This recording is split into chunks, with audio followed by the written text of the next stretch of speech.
Cette saison 2024-2025 s'annonce folle, que ce soit en Ligue 1 avec les cartes peut-être redistribuées suite au départ de Kylian Mbappé, en Ligue des Champions avec le nouveau format, ou alors en Première Ligue qui est une sorte de NBA du football. Cette année me hype énormément et je devais donc vous sortir mes prédictions. On l'avait déjà fait l'année dernière et vous aviez adoré la famille, donc n'hésitez pas à me donner vos intuitions dans les commentaires, comme ça à la fin de la saison on fera le bilan de mes prédictions mais aussi des vôtres et on verra si vous avez sorti quelques masterclass. Mais juste avant de commencer la famille, j'aimerais vous parler du sponsor du jour qui est l'application Match Memories que vous devez absolument télécharger pour suivre cette saison de football. Je pense que vous aussi vous êtes comme moi, on s'est tous déjà énervés en regardant les notes des journaux comme l'équipe suite à un match, de voir un joueur noté 4 sur 10 alors qu'il méritait un 7 ou de voir un joueur noté 8 sur 10 alors qu'il méritait un 4. À chaque fois c'est très énervant. Et bien désormais grâce à Match Memories c'est possible de noter le joueur, l'entraîneur, l'arbitre ou même l'atmosphère du match, de pouvoir les comparer avec vos amis et même de pouvoir les partager sur les réseaux sociaux. Personnellement les amis, j'ai vraiment commencé à prendre l'habitude de noter les joueurs etc. après le match durant ces Jeux Olympiques. Et ce que j'apprécie énormément dans cette application, c'est que ça fait un peu une sorte de Pokédex, on va dire, de tous les matchs que tu as vus au cours de la saison ou même au cours de ta vie,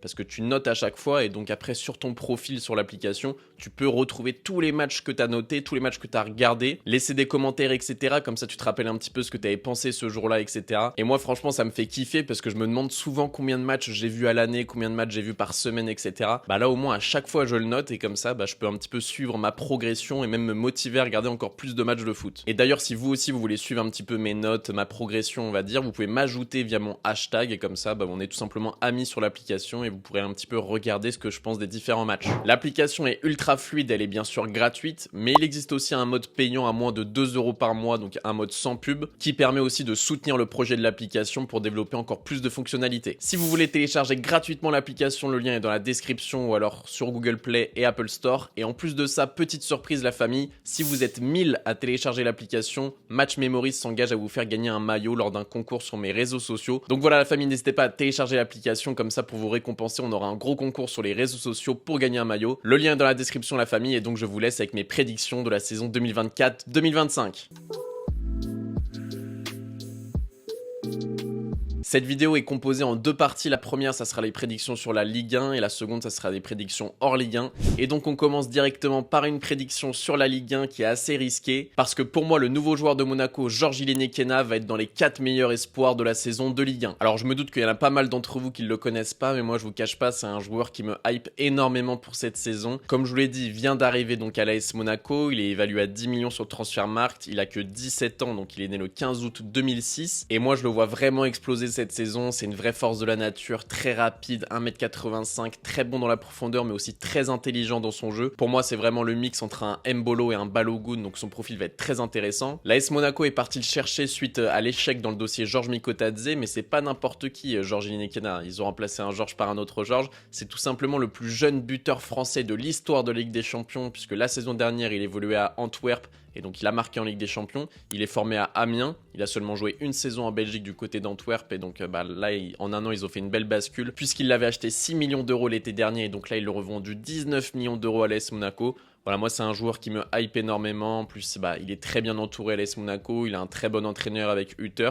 Voilà, moi c'est vraiment un mec que je pense vraiment qui peut percer cette saison. Il commence avec un statut de super sub, il va jouer 20-30 minutes par match normalement, mais c'est à lui de s'imposer et je pense vraiment qu'il peut terminer dans les 4 meilleurs espoirs de la saison de Ligue 1. Deuxième prédiction, là aussi c'est risqué, de toute façon voilà, si vous connaissez un petit peu mes vidéos comme ça, vous savez que j'aime prendre des risques. Selon moi, l'Olympique Lyonnais va terminer devant l'Olympique de Marseille au classement final. Alors je sais, en ce moment on est tous très hypés par le mercato de l'OM. Moi je vous dis ça, c'est pas parce que je suis supporter du PSG, mais j'ai rarement vu une équipe lorsqu'il change totalement un effectif qui arrive à faire de grandes choses lors de la saison d'après. En général, tu as toujours un moment d'adaptation, etc. Peut-être qu'il y a des exceptions, bien entendu, il y a toujours des exceptions à la règle. Mais pour moi, il y a beaucoup trop de changements à l'Olympique de Marseille, même si j'adore leur coach Roberto De Zerbi, c'est un de mes coachs préférés, je pense. Je trouve quand même qu'il y a trop de recrues, trop de départs du côté de l'OM. Déjà, ils ont perdu Aubameyang, le meilleur joueur de la saison dernière.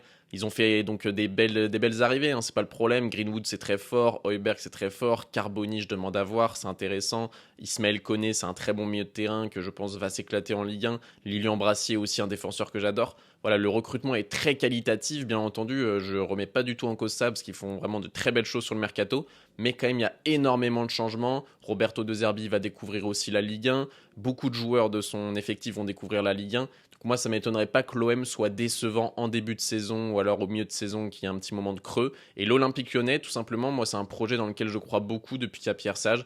L'année dernière, à la même époque, on était sur une période avec Laurent Blanc, on se disait quand est-ce qu'il va se faire virer. Pierre Sage, désormais, pour moi, c'est un des meilleurs entraîneurs de Ligue 1. Et en plus d'avoir un excellent entraîneur, pour moi, l'OL a vraiment un avantage concurrentiel, c'est que la plupart de leurs recrues sont arrivées il y a 6 mois au mercato d'hiver. Ils ont un petit peu commencé leur mercato d'été lors du mercato d'hiver. T'as Nemanja Matic qui est arrivé, t'as Noama, t'as Mangala, t'as Benrahma, etc. Et là, en plus, il rajoute un joueur que j'adore, Georges Mikotadze. Donc je pense que vraiment l'Olympique Lyonnais peut terminer deuxième ou troisième de Ligue 1. Après, peut-être que l'OM terminera deuxième ou troisième aussi. Mais il y a quand même l'AS Monaco aussi. Il y a de très belles équipes cette saison en Ligue 1. Donc pour moi, ça ne me choquerait pas que l'Olympique Lyonnais termine devant l'Olympique de Marseille. Dites-moi ce que vous en pensez dans les commentaires. Troisième prédiction 100% parisienne, puisque je pense que la charnière de l'équipe type de Ligue 1 sera tout simplement Marquinhos et Willian Pacho, la nouvelle recrue du Paris Saint-Germain. Peut-être que je suis dans la culture de l'instant, mais voilà, là j'ai déjà vu un match amical de lui et je l'ai vraiment trouvé très très bon, très rapide, très dur sur l'homme, très bon techniquement. Vraiment, il m'a impressionné alors que je l'avais déjà vu jouer avec Francfort. Mais là, dans un effectif aussi bon qu'au PSG, je trouve que Willian Pacho va vraiment être une pièce maîtresse de cette défense. En plus de ça, c'est les deux défenseurs les plus cotés donc sur Transfermarkt. Marquinhos à 50 millions d'euros, lui à 35. Après, t'as Skriniar, t'as Beraldo, t'as Kevin Danso, t'as Medina. Voilà, Medina, peut-être qu'il va partir. Il y a des très bons défenseurs en Ligue 1. Mais je me suis dit que c'était plutôt marrant voilà, de mettre les deux meilleurs défenseurs en termes de valeur marchande en titulaire de l'équipe type de Ligue 1. On verra si ça passe ou non, mais en tout cas, c'est quand même assez probable. Quatrième prédiction pour mes Canaries, pour mes Nantais, j'ai mis le FC Nantes marquera plus de 35 buts. Alors ça, c'est tout ce que je vous souhaite, la famille, parce que cette saison, Nantes, ça a été compliqué offensivement. Ils ont marqué seulement 30 buts. Je me dis que s'il y a déjà une progression de 5 buts, ça serait déjà pas mal, parce qu'il y a beaucoup de matchs cette saison où Nantes n'a pas marqué. Là, offensivement, c'est toujours pas dingue, mais tu as un Ganago qui sera peut-être de retour en forme, mais tu as surtout un Mathis Sabline qui s'installe dans cet effectif du FC Nantes. Pour moi, il faut vraiment installer Mathis Sabline comme le titulaire indiscutable au poste d'attaquant. Tu as encore Mostafa Mohamed qui n'est pas encore parti. Tu as Sorba Thomas, un joueur que je connais bien puisqu'il évolue à Huddersfield. Et j'ai vécu à Huddersfield pendant quelques mois, même pendant 1 an l'année dernière. Donc je l'ai vu jouer plusieurs fois et c'est un joueur très technique. Même s'il ne state pas beaucoup, je pense que voilà, il peut avoir un profil qui crée des différences. Tu as Joanne Le Penant qui arrive au milieu de terrain, etc. Donc je pense que pourquoi pas le FC Nantes pourrait marquer 35 buts minimum, même si voilà, ils vont jouer le maintien, je pense que ça va pas être une saison facile pour les Nantais.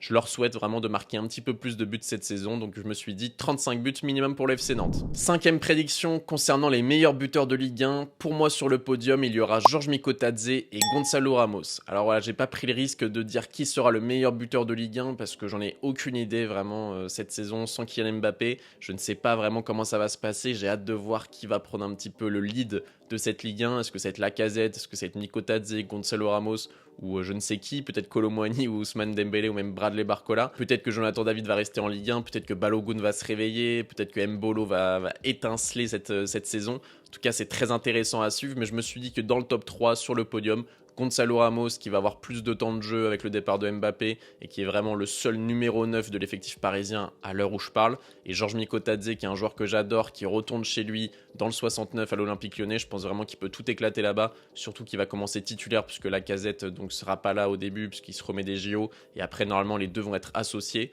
Donc voilà, j'ai hâte de voir ce que va donner Mikotadze à Lyon. Je pense que les deux peuvent mettre 15-20 buts et donc être dans le top 3 des meilleurs buteurs de Ligue 1. Sixième prédiction, on retourne du côté de l'AS Monaco et là je vais miser sur deux jeunes joueurs donc monégasques puisque pour moi Lamine Camara et Akliouche vont faire une énorme saison et vont signer dans un gros club l'été prochain. Alors pour le premier, Lamine Camara, il vient d'arriver à Monaco, il jouait à Metz la saison dernière, il a totalement surnagé, c'est un joueur que j'ai trouvé très sous-estimé la saison dernière, qui m'a impressionné, qui sait tout faire, qui est aussi fort défensivement qu'offensivement, qui a un abattage vraiment exceptionnel, un volume de jeu exceptionnel. Pour moi, ça peut devenir vraiment un très grand milieu de terrain du football européen. Et Akliouche, c'est un joueur que j'ai découvert cette saison, que je ne connaissais pas vraiment, qui a une sorte de profil à la Bernardo Silva, je trouve, gaucher dans le demi-espace côté droit, très technique, avec une excellente vision de jeu, une excellente qualité de passe. Même cet été, ça ne m'étonnerait pas qu'avant le 31 août, Akliouche parte dans un grand club, mais je pense qu'il lui faut une saison de plus à Monaco pour vraiment exploser à la manière d'un Bernardo Silva à l'époque. Et je pense vraiment que la saison prochaine, ça ne m'étonnerait pas qu'un club,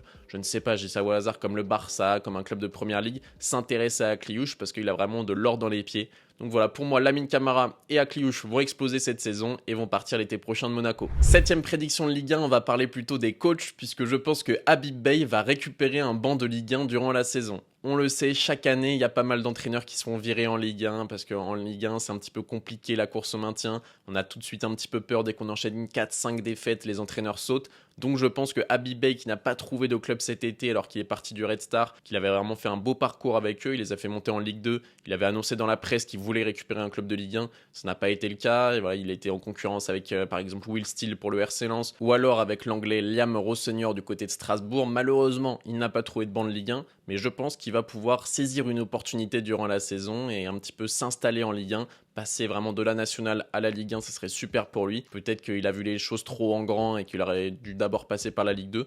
Mais en tout cas, moi j'ai hâte de le voir sur un banc de Ligue 1, surtout que c'est un ancien joueur de Ligue 1, un grand joueur de l'Olympique de Marseille et de Newcastle également. Donc j'ai hâte de voir ça et je pense vraiment qu'il peut récupérer un bon banc de Ligue 1 durant la saison. Huitième prédiction, et c'est peut-être ma plus risquée, la famille, puisque je pense que Randal Kolo Muani va faire une bonne saison avec le Paris Saint-Germain et qu'il aura au moins 15 contributions en Ligue 1, c'est-à-dire but plus passe décisive. Ne me tirez pas dessus les amis, ne me tirez pas dessus les supporters parisiens, je sais que je suis un des seuls à penser ça, mais voilà, j'ai envie de donner cette seconde saison à Randal Kolo Muani, même si là pendant les matchs amicaux il n'a pas été bon, même s'il n'a pas été catastrophique, il n'a pas été très bon.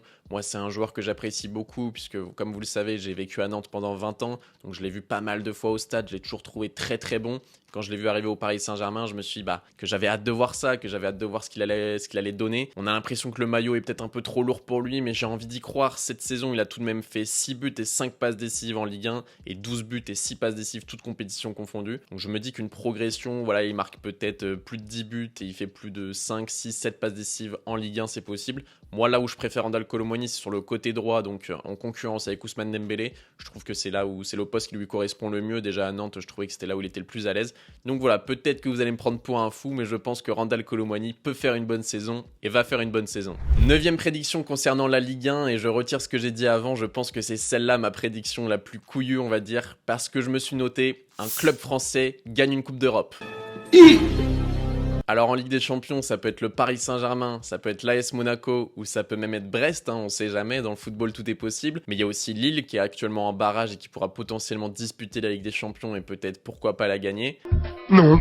Mais je vais pas vous mentir, même si je suis supporter parisien, là où j'y crois le plus, c'est peut-être en Europa League, parce que voilà, les clubs français, on n'est jamais très bon en Europa League. Là, j'ai envie d'y croire cette saison. On a Nice et l'Olympique Lyonnais. Et comme je vous le disais, l'Olympique Lyonnais, pour moi, ils ont vraiment une profondeur de banc cette saison qui vont pouvoir leur permettre de jouer la Coupe d'Europe et la Ligue 1. Donc je pense que pourquoi pas, Lyon pourrait faire un beau parcours en Europa League. Et en Conference League, on a tout de même le RC Lens, qui a un très bel effectif aussi, qui a une très belle ambiance à domicile. Ils n'ont pas été ridicules en Ligue des Champions cette saison. Alors la Conference League, pourquoi pas, ils pourraient aussi faire un beau parcours. De là à la gagner, je ne sais pas. Mais j'avais envie de me mettre un gros challenge. Donc oui, pour moi, un club français va gagner une Coupe d'Europe cette saison. En tout cas, je l'espère. On en a terminé avec les prédictions de Ligue 1, la famille. On s'attaque donc aux prédictions sur le top 5 européen. Mais si vous passez un beau moment, je vous rappelle quand même de prendre 2 secondes pour mettre un gros pouce bleu, pour me donner votre avis dans les commentaires et pour vous abonner. Ça aide énormément au développement de la chaîne et au référencement de la vidéo. On attaque ces prédictions européennes par la Première Ligue. Et pour moi, Gabriel Jesus sera dans le 11 type de la Première Ligue. Ah, je sais,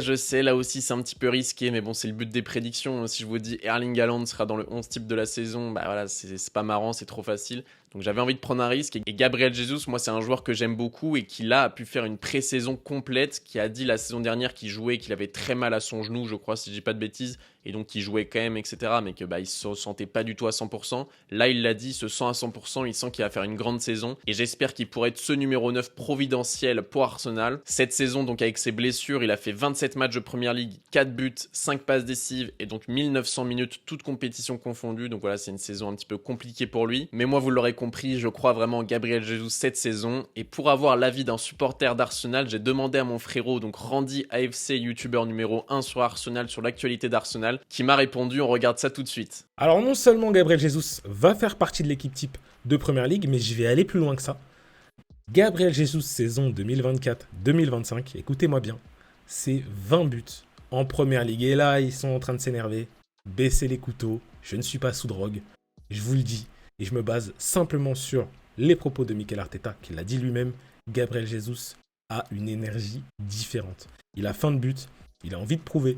Il arrive à l'âge où un numéro 9 est à son prime, tout doucement.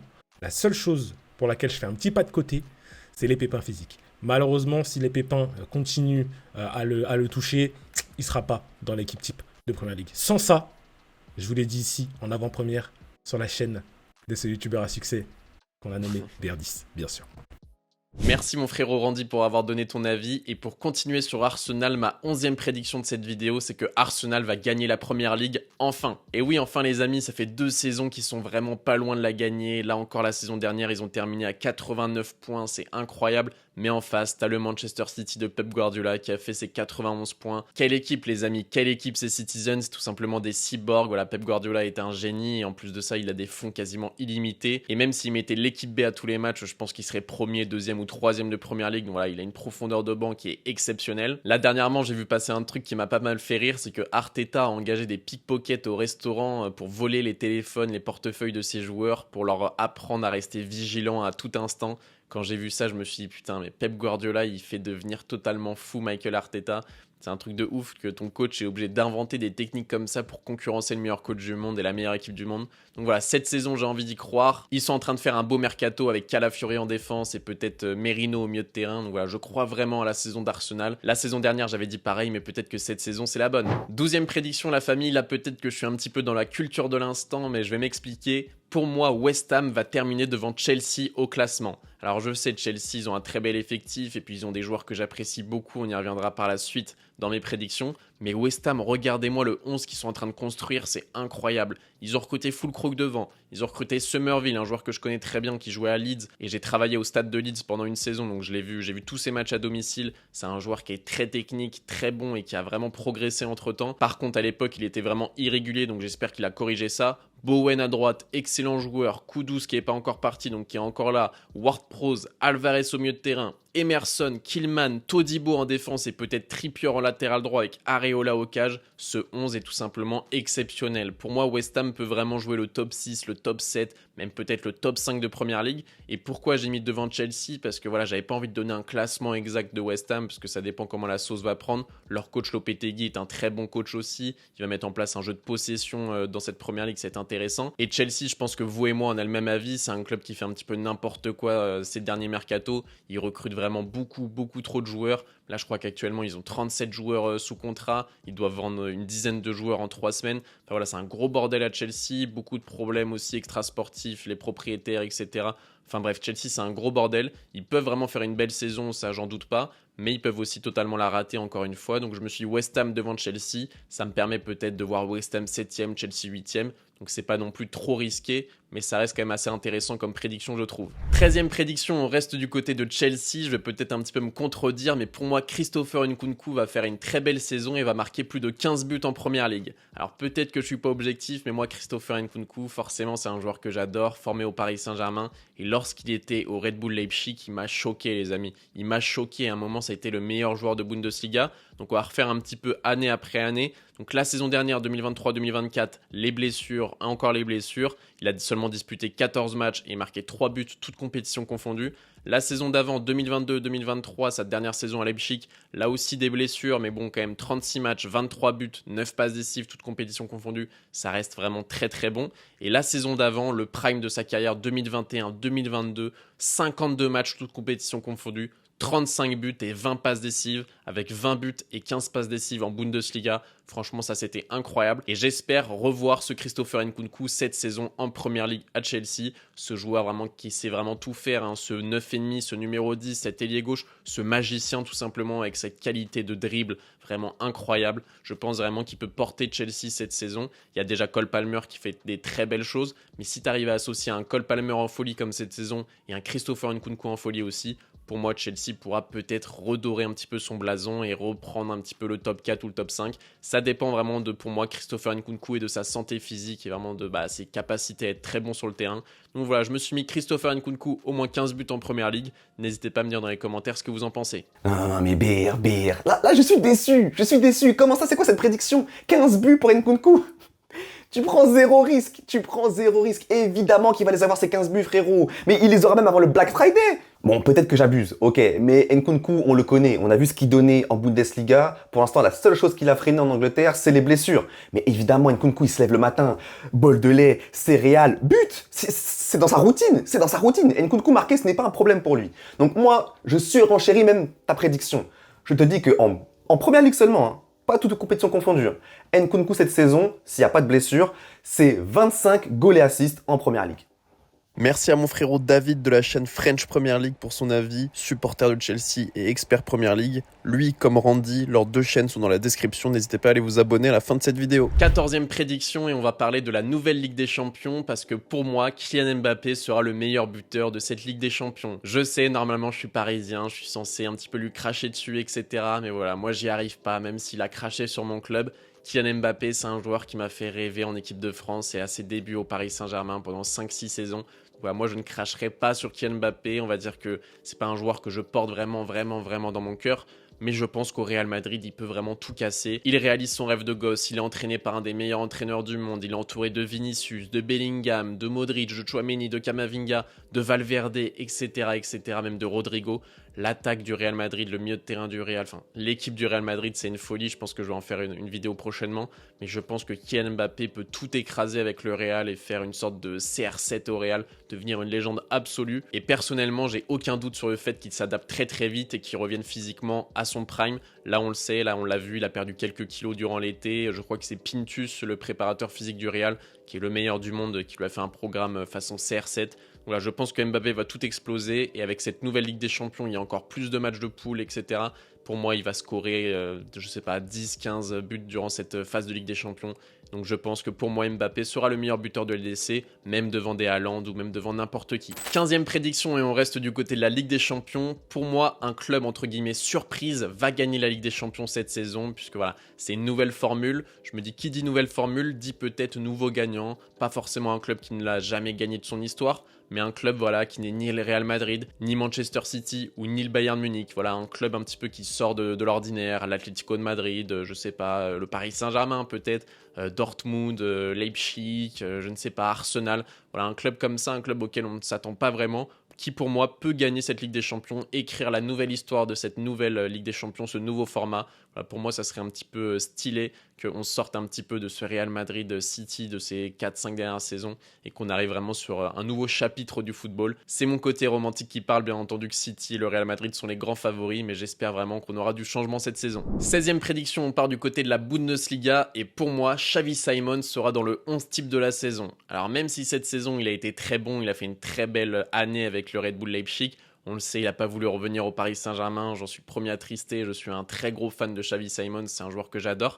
La saison dernière, il n'a pas été dans le 11 type de Bundesliga. Ça a été une attaque Boniface, Kane, Guirassy, avec un milieu de terrain Musiala, Xhaka et Florian Wirtz. Donc il n'y avait pas la place pour Xavi Simons avec cette saison totalement folle du Bayer Leverkusen. Cette saison, je me dis deuxième année donc au Red Bull Leipzig, qui va prendre encore plus d'ampleur. Là aussi, il est très bien entouré, il n'y a aucun problème. Openda, peut-être Ryan Cherki qui va venir remplacer Dani Olmo. Pour moi, voilà, Xavi Simons peut faire encore une très belle saison. À 22 ans, vraiment prendre encore plus de poids, mettre peut-être 15 buts, 15 passes D, 10 buts, 10 passes D. Vraiment devenir un très bon joueur de Bundesliga. Et peut-être que la saison prochaine, je l'espère de tout cœur, on le verra au Paris Saint-Germain. 17e prédiction, on part du côté de la Serie A. Et pour moi, l'AC Milan va gagner le Scudetto. Alors je sais, ils sont loin d'être les favoris. De toute façon, les bookmakers nous le disent. Quand on regarde les cotes du vainqueur de la Serie A, l'Inter Milan est bien sûr favori, cote à 3, Naples coté à 3,50, la Juventus coté à 4,50 et vient l'AC Milan en 4e coté à 6. Mais moi j'aime beaucoup l'effectif de l'AC Milan, je vous en ai parlé dans mon mercato parfait sorti il y a 2 ou 3 semaines de l'AC Milan. Moi j'aime beaucoup leur mercato. Ils ont recruté Stranja Pavlovic, le défenseur de Salzbourg, qui est très bon, Morata devant, qui est vraiment au prime de sa carrière, qui m'a fait taire et qui est vraiment un excellent buteur désormais. Alex Jiménez en doublure de Théo Hernandez. Ils arrivent à garder leur côté gauche, Théo Hernandez, Leao, Mike Maignan au cage. Voilà, pour moi, l'effectif de l'AC Milan est très bon et je pense qu'ils peuvent créer la surprise. Dans tous les cas, je pense qu'ils seront top 2, top 3, mais j'ai envie de miser sur eux. Moi, forcément, c'est mon club préféré en Italie. Je suis pas du tout supporter ou quoi, mais en tant que fan de Ronaldinho, quand il jouait à l'AC Milan quand j'étais petit, forcément, ça m'a fait un petit peu apprécier l'AC Milan. Pareil pour Thiago Silva, pareil pour Zlatan Ibrahimovic. Je suis allé à San Siro 2 fois, j'ai adoré ce stade. Voilà, c'est mon petit club coup de cœur en Serie A, donc j'espère les voir gagner le Scudetto. Et dernière prédiction de cette vidéo, la famille, je pense que vous allez vous régaler durant cette saison à suivre la chaîne BR10, donc n'hésitez pas à activer la cloche en vous abonnant, à mettre un maximum de pouces bleus et à me donner vos avis dans les commentaires. Voilà, cette saison, on repart ensemble, la famille. Même si je pars en voyage, vous ne le savez sûrement pas, mais je pars de octobre à Noël, donc en Asie. Donc je ne serai plus là avec mon petit studio, etc. Je serai un petit peu à droite, à gauche, mais je continuerai à faire des vidéos, bien entendu, au moins 1 ou 2 par semaine. Je continuerai à être actif. Donc j'espère que vous allez continuer à suivre l'aventure, la famille. Merci à tous ceux qui me soutiennent au quotidien, que ce soit sur les réseaux sociaux, que ce soit sur YouTube. Vous me donnez énormément de force parce que des fois c'est chiant, on sait qu'on va faire 10-15 heures de montage, on sait qu'on va tourner là comme aujourd'hui sous 40 degrés une vidéo, que c'est pas facile, etc. Voilà, on n'est pas à plaindre. Mais franchement, vous me donnez un maximum de force, donc je vous en remercie énormément. Et si vous voulez me donner encore plus de force, en plus de me suivre sur les réseaux sociaux, etc., n'hésitez pas à télécharger l'application Match Memories, le lien est dans la description. À 1000 téléchargements, il y aura un concours pour gagner un maillot, comme je vous l'ai dit en début de vidéo. Donc n'hésitez pas, la famille, c'est vraiment une application qui, en plus d'être le sponsor de cette vidéo, moi c'est une application que vraiment j'utilise désormais là depuis 2 semaines et que j'adore. Donc n'hésitez pas, la famille. C'était BR10, merci à tous ceux qui vont liker cette vidéo, qui vont télécharger l'appli, qui me soutiennent, etc. C'était BR10, bonne matinée, bonne journée, bonne soirée, bonne nuit, je vous kiffe. Peace!